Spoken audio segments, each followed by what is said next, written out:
Good morning, students.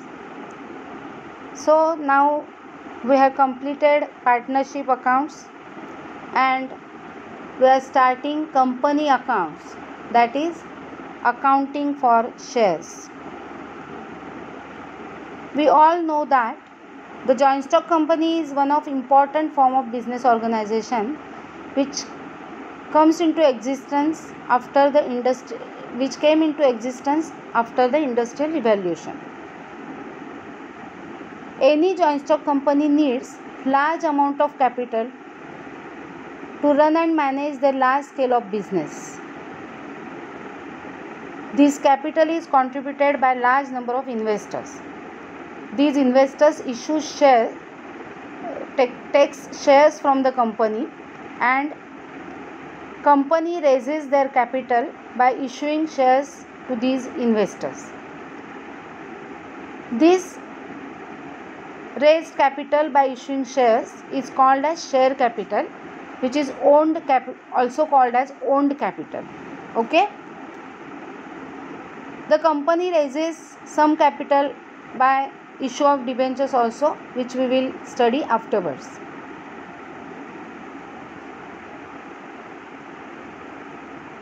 A company is a voluntary association of persons formed, and it is an association of persons who contribute money or money's worth to start that company. Definition is given here, which is an important definition. A company is an artificial person created by law having separate entity with a perpetual succession and a common seal. Some of the features of the company are mentioned in this definition. We know the concept of share. Share is a unit in the total share capital of the company. Total share capital can be divided into several units, and each such unit having a nominal value, that is face value, is called as share. Share is a share in share capital of the company, and the person who purchases the share is called as shareholder. Shareholder is a member of the company and he is the owner of the company for his purchased share. As shareholder is the part owner of the company, he has certain rights such as right to receive dividend, that is sharing the profits of the company, right to share the assets of the company at the time of winding up, etc. As per the guidelines issued by the SEBI, a company having 3 years track record of consistent profitability is free to fix the price of its share. Okay, so share is a movable property and shares can be transferred from one person to another. Now we will study some features given in this definition. Characteristics or features of a company.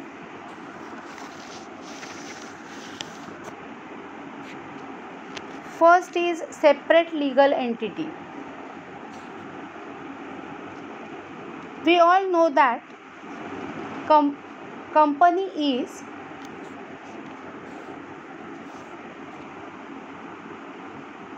an incorporated association.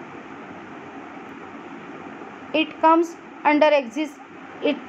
into existence by incorporation, which is governed by the Companies Act, and the Company Act says that company is an artificial legal person. Artificial means which is not natural. आपण सगळे natural person आहोत, company ही artificial legal person असते, means person in the eyes of law.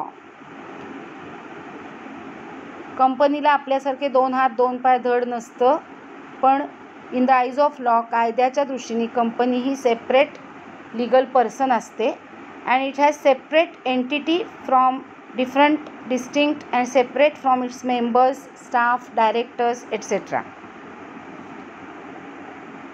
A company, so due to this distinct entity from its members, a company can own property, incur debts, borrow money, enter into contract, sue and be sued. It can conduct a lawful business and enter into contract with others. Okay, understood? कंपनीला तिचे members आणि staff यांच्यापासून वेगळी entity आहे, वेगळं अस्तित्व आहे. त्यामुळे कंपनी आपल्या नावावर प्रॉपर्टी खरेदी करू शकते, कर्ज काढू शकते, कॉन्ट्रॅक्ट्स करू शकते, केस करू शकते दुसऱ्यावर, किंवा कंपनीला कंपनीच्या नावावर केसही होऊ शकते. हे लक्षात घ्या. Next feature is परपेच्युअल existence. Perpetual existence means continuous permanent existence. So this existence is not affected by death, insolvency, retirement, coming or going of the members. So shareholders may come or may go, but the company goes forever unless it is liquidated. कंपनीला वेगळं अस्तित्व असल्यामुळे मेंबर्सची death झाली, retirement झाली, इन्सॉल्वन्सी झाली, काहीही झालं तरी कंपनीच्या एक्झिस्टन्सवर त्याचा काहीही परिणाम होत नाही. जोपर्यंत कंपनीचं लिक्विडेशन म्हणजे कंपनीचं क्लोजर होत नाही तोपर्यंत कंपनी चालूच राहते. Next feature is limited liability. In sole trading concern, the liability of the sole trader is unlimited, or in partnership we have studied that the liability of partners is unlimited. Unlimited liability means the liability is not limited to their shares, and if necessary they have to bring the amounts necessary from their private property also. But in company, the liability of the members is usually limited to the value of the shares subscribed by them. For example, I am giving another example. If a shareholder is holding 500 shares of rupees 10 each, means he is the owner of 500 shares, on which he has already paid rupees 7 per share. कारण company 10 रुपये एकदम मागवत नाही, तर ते इन्स्टॉलमेंट्समध्ये मागवते. त्यामुळे कंपनीने कॉल केलेले 7 रुपीज पर शेअर त्यांनी भरलेले आहेत. In this case, in the event of companies failure to pay the debts, the share holder is liable to pay only his remaining unpaid amount, that is rupees 3 on his 500 shares, that is rupees 1500 only. His private property will not be at stake for payment of company's liabilities, because company is different and member is different. Member is liable only for his share, not more than that.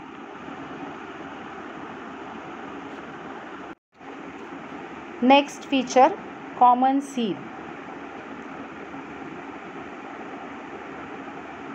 Common seal हे signature सारखं असतं, कारण कंपनीला हात पाय नसल्यामुळे signature करता येत नाही.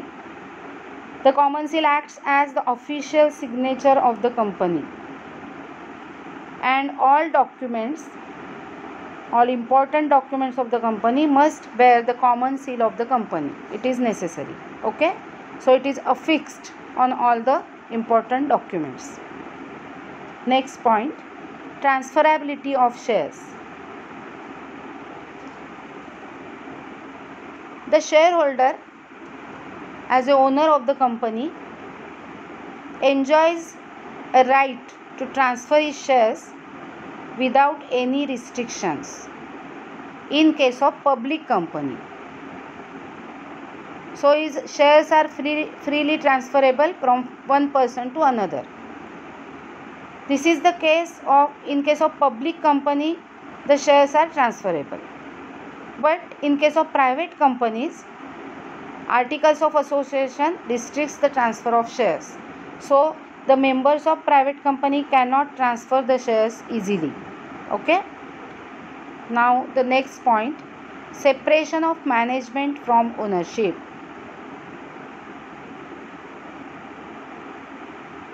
Shareholders are the owners of the company, but they are large in numbers and scattered all over the world.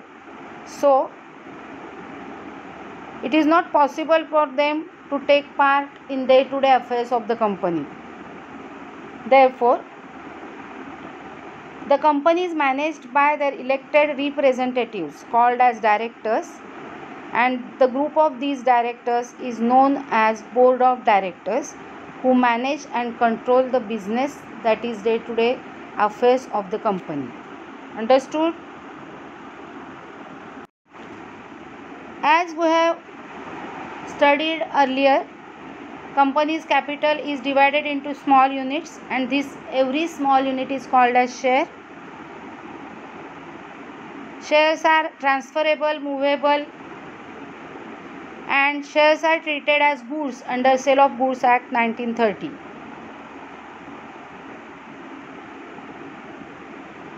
There are two types of shares. First is preference shares and second is equity shares.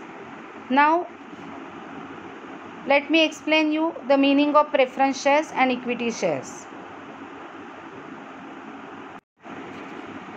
First point is preference shares.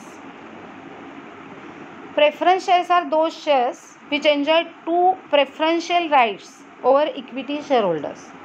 First is right to receive fixed rate of dividend before any dividend is paid to equity shareholders, and secondly the right to receive repayment of capital at the time of winding up of the company before the capital of equity shareholders is returned. As they are having preferential rights, their name is preference shares. Okay. Now we will study various types of preference shares.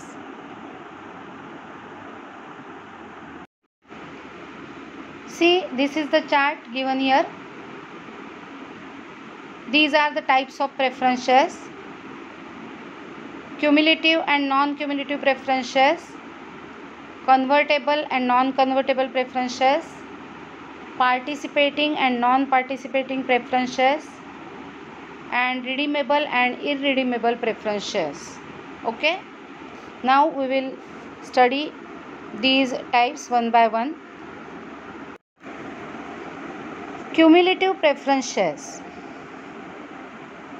Cumulative preference shares are those on which one will get dividend of all the years. If the company fails to pay dividend in any year, that year's dividend will be paid in next year. In other words, the unpaid dividend of past years will be paid in future years in case of cumulative preference shares. याचा अर्थ आहे, जर एखाद्या वर्षी profit कमी झाल्यामुळे company dividend देऊ शकली नाही, तर तो कंपनीकडे साठून राहतो पेएबल टू शेअरहोल्डर्स म्हणून, आणि नेक्स्ट इयरला प्रॉफिट जास्त झाल्यानंतर नेक्स्ट इयरचा डिव्हिडंड आणि आधीच्या वर्षीचा राहिलेला डिव्हिडंड असं दोन्ही डिव्हिडंड ह्या क्युम्युलेटिव्ह प्रेफरन्स शेअरहोल्डर्सना मिळतात. Okay. Unpaid dividend is the arrears for the company which are payable to the shareholders. Now non-cumulative preference shares. In case of non-cumulative preference shares, the unpaid dividend of past years will not be accumulated. Once the dividend is not paid on these shares in any year, such dividend will never be paid in future years. It will be gone forever. Okay. So they are called as non-cumulative preference shares. Now participating preference shares. These are such shareholders who can participate with the dividend payable to equity shareholders. Means they can participate in the extra profit made by the company. Usually, the preference shareholders get fixed rate of dividend and all the additional profit will be distributed between the equity shareholders. But in case of participating preference shareholders, they will get their fixed rate of dividend first, and then in addition to their fixed rate, they get extra dividend with the equity shareholders. So they can participate in the prosperity of the company. Understood? त्यांना fix rate of dividend दिलाच जातो, पण सगळ्यांना rate of dividend preference share होल्डर्सना वाटून झाल्यानंतर equity share होल्डर्सना जो एक्स्ट्रा प्रॉफिट वाटला जातो त्याच्यामध्ये सुद्धा ते पार्टिसिपेट करू शकतात. So they are known as participating preference shares. नाव non participating preference shares. These shareholders will not get participation in the extra profit made by the company. They don't have any right to participate in the surplus profit of the company. They get only a fixed rate of dividend as per decided earlier every year. Okay. Redeemable preference shares. To redeem means to repay.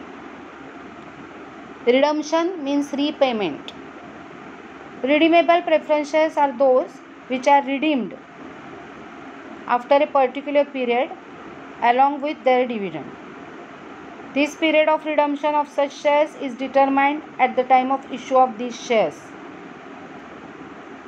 For example, 5 years redeemable preference shares will be redeemed after 5 years. So these shares are called as redeemable preference shares. यांचे पैसे ठरलेल्या मुदतीनंतर परत केले जातात, repayment केलं जातं त्यांना कंपनीकडून, त्यांचं रिडम्शन केलं जातं. Next point is irredeemable preference shares. These shares are not redeemed after the specific period, but according to Companies Act, company cannot issue irredeemable preference shares. According to Section 55 of the Companies Act 2013, no company limited by shares shall issue any preference shares which is irredeemable or is redeemable after the expiry of 20 years from the date of its issue. Next point is convertible preference shares. Convertible preference shares are those which can be converted into equity shares after certain period. This conversion right is given to these shareholders. If they wish to convert into equity shares, they can convert their preference shares into equity shares after completion of their period. If they do not wish to convert, then their capital is paid back. Okay, so they are known as convertible preference shares. Now non-convertible preference shares. Non-convertible preference shares will not be converted into equity shares, so these shares remain as preference shares forever. They don't have the right to convert their preference shares into equity shares.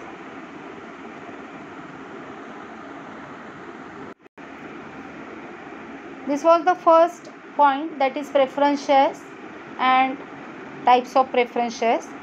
Now the second type is equity shares. Equity shares are those shares which are not preference shares. It means shares which do not enjoy any preferential right in the payment of dividend or repayment of capital at the time of liquidation of the company are known as equity shares. The equity shareholders are entitled to share the profits of the company after giving the dividend or distributing the dividend to the preference shareholders, not before preference shareholders. They don't get fixed rate of dividend, and the rate of dividend vary from year to year depending upon the profit made by the company. Equity share होल्डर्सना fix रेटने dividend मिळत नाही. त्यांना dividend preference share होल्डर्सना dividend देऊन झाल्यावर उरलेल्या प्रॉफिटमधून त्यांना dividend मिळतो. त्यांचा रेट ऑफ डिव्हिडंड फिक्स नसतो. त्यामुळे जर प्रॉफिट कमी झाला तर त्यांना कमी रेटने डिव्हिडंड मिळतो, जास्त झाला तर जास्त रेटने मिळतो. जर समजा इन्सफिशियंट प्रॉफिट असेल, म्हणजे प्रॉफिट झाला नाही, तर बऱ्याच वेळा इक्विटी शेअर होल्डर्सना डिव्हिडंड मिळत नाही, म्हणजे रिटर्न्स ऑन देअर इन्व्हेस्टमेंट त्यांना मिळत नाही. Similarly equity share holders are not convertible and they are not redeemable during the lifetime of the company.